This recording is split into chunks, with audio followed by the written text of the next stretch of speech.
descendant of Muhammad. He will be an unparalleled, unequaled leader. He will come out of a crisis of turmoil. He will take control of the world. He will establish a new world order. He will destroy all who resist him. He will invade many nations. He will make a 7-year peace treaty with the Jews. He will conquer Israel and massacre the Jews. He will establish Islamic world headquarters at Jerusalem. He will rule for 7 years, establish Islam as the only religion. He will come on a white horse with supernatural power. He will be loved by all people on earth. So Jesus will return. Yes, Muslims believe that Jesus will come again. They believe in the return of Jesus. Not the true Jesus. The Jesus of Islam, not God, didn't die, didn't rise, didn't provide a sacrifice for sin, but he does return. He's a prophet, and he comes back, and he has one purpose when he comes back, and that is to assist and aid the Mahdi. He returns, listen to this, as a radical Muslim. He comes back as a radical Muslim. He will arrive, by the way, at a minaret near Damascus. And he will come back holding the wings of 2 angels who flew him down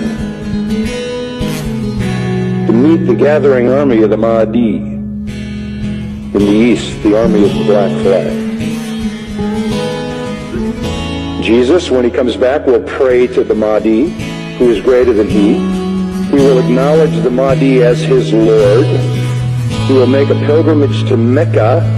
He will worship Allah, and thus he will lead all Christians who will follow him to reject their notion of Jesus and accept the real Jesus, who is nothing but a prophet and a man. He will establish worldwide Sharia law.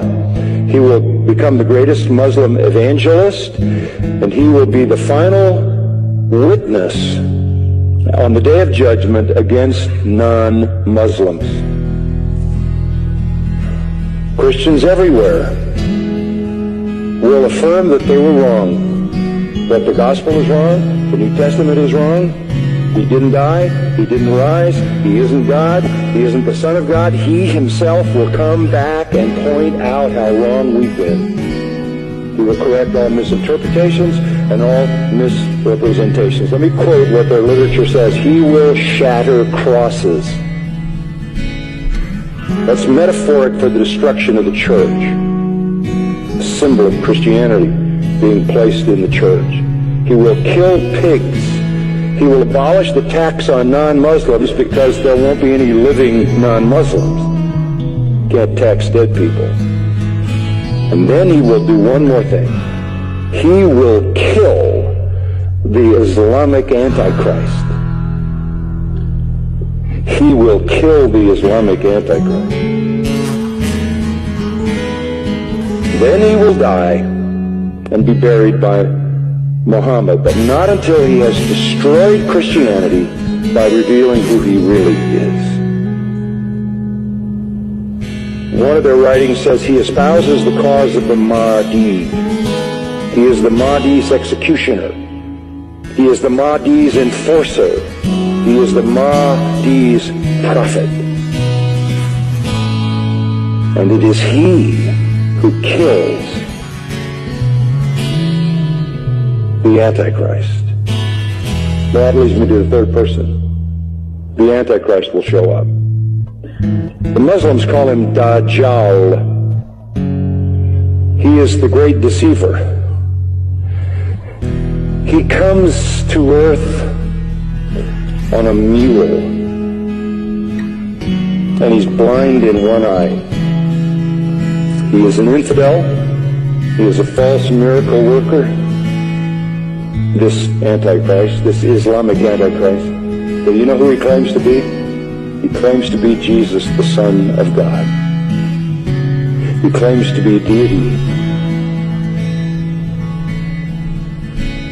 He will attempt to stop the Mahdi and the true Jesus, but the true Jesus will slaughter him. This is their view of the true Christ. Our Jesus is their Antichrist.